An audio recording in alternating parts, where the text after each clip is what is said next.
Thank you, Mr. Speaker. Mr. Speaker, I stand under Standing Order 19A and Standing Order 20.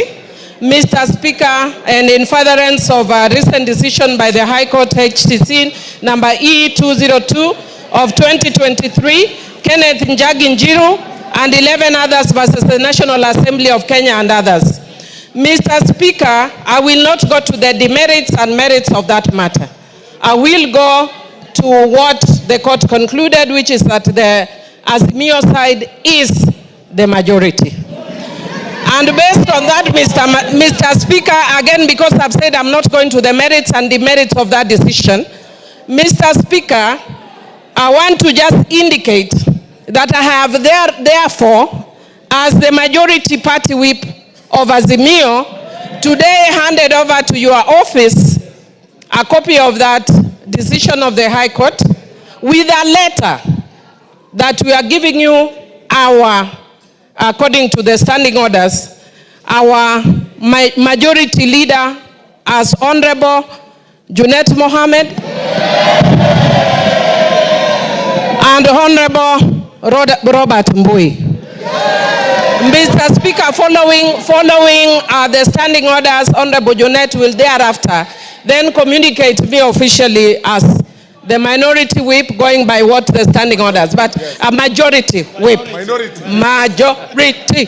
Mr. Speaker, I also stand under Standing Order 90 and had actually consulted you about this. And Mr. Speaker, if you look at the judgment of that court, the court actually infer that because of the position you hold as Speaker and also as Chairman of your party, Mr. Speaker, it is not as party leader of your party, Mr. Speaker, it is not possible for you, to be fair, you are going to be conflicted when you are conducting the matters of this House. Mr. Speaker, I therefore humbly request you to step down and mandate Honorable Gladys Boschole to take over in discharging the functions as the Speaker because of your conflict of interest. Mr. Speaker,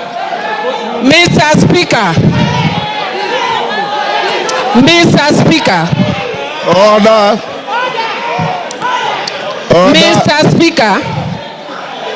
Mr. Speaker, in concluding, Mr. Speaker, because I said I'm not going to go to the merits and demerits of the matter, in concluding, I want to urge that as a parliament, we need to obey court rulings and decisions, even when we don't agree with them.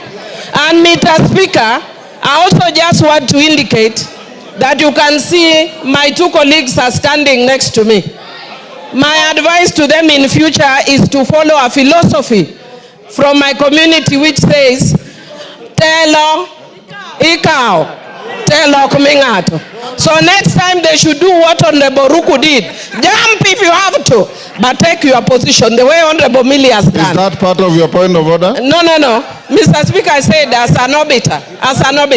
And Mr. Speaker, I would also just want to say, very finally, also as an obiter, Mr. Speaker, people are also talking about broad-based. Again, I'm very careful. I'm saying this as an obiter. It's not my substantive argument.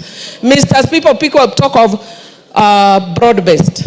Yeah, and even when you look at the decisions of the arguments of the court, they keep making reference to the de jure and the de facto. And many things may have changed over time. And Mr. Speaker, I'd want to say that actually if you look at this side of the House today, we are seeing broad, Mr. Speaker. Mr. Speaker, if we want to see good faith, we want to see if it is also based. It is broad. But based, whether it is based will depend on the decision going forward. Otherwise, we will be told by the court it is hot hair, this broad base is hot hair, wild goose chase, and all those other things, Mr. Speaker. Thank you, Mr. Speaker. I move. Order, members. Order, members. Maintain your silence. Millie Odhiambo has raised 2 points. One I'll dispose of very quickly, and the other I will allow the House some latitude. As to whether the Speaker, yours truly, should preside over these proceedings or not, I'll dispose it off as follows. One, there's no motion before the House about the Speaker. Number two, I am a senior lawyer in this country, and I'm your senior Millie Odhiambo. I have read that judgment with a tooth comb, and there's nowhere it requires the Speaker to do what you are saying. More particularly, the final findings of that judgment, which as a distinguished learned friend, we had an opportunity to read through together today. That judgment does not cast aspersions on the Speaker presiding on such proceedings. Number three, in similar situations, in the 10th Parliament, a motion was brought to this House by the then member for Kibwezi, the Honorable Patrick Musimba, to discuss the conduct and the possible vacation of office by Speaker Muturi as he then was.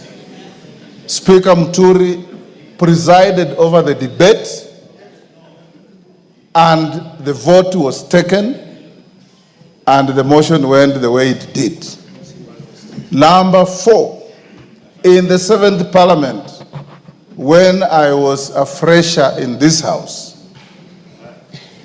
the Honorable James Orengo, or one of the then Ford Kenya members, brought a motion to discuss the conduct and character of the then Speaker, Francis Xavier Kausai Olekaparo. Kausai Olekaparo presided over the proceedings. The motion was debated and put to a vote, and it went the way it did. I'm sure you know that neither Muturi nor Kaparo left office on the basis of any motion. Number five, you as truly as your Speaker does not debate, does not vote. I hold a position of honor to preside over your proceedings. Anybody who wants to say anything about this judgment, I'll give you an opportunity. And it's finally going to be yours truly to give you a ruling on the matter. It must also be made very clear as we listen to each other that neither the court nor any authority outside this chamber, and senior lawyers like Otendo Molo should know this, neither the court nor any other authority outside this chamber can make declarations that affect the conduct of business here except yourselves by voting and by the Speaker giving you rulings. Number seven, we sit here as a quasi-judicial body. And as a quasi-judicial body, I will listen to you and I assure you I'll give you a fair finding. It is like going to court and telling a judge that because the lawyer appearing before him was his classmate, he will not be fair. That has no foundation in law or in fact. So I'll open up and hear those who want to have similar points of order, as Millie Odhiambo has raised, on the judgment. And I want also to caution you members that your standing orders do not allow you to discuss the person or character of any judge unless you have brought a special motion to discuss that judge. You can analyze the judgment, you can agree with it, you can disagree with it, you can qualify it, you can do whatever you want. But don't disparage or discuss the character of any judge without a special motion as is provided for in our standing orders. Honorable Millie Odhiambo, that is my direction. Thank you.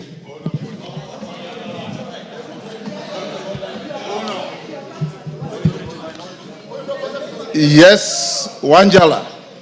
What's your point of order?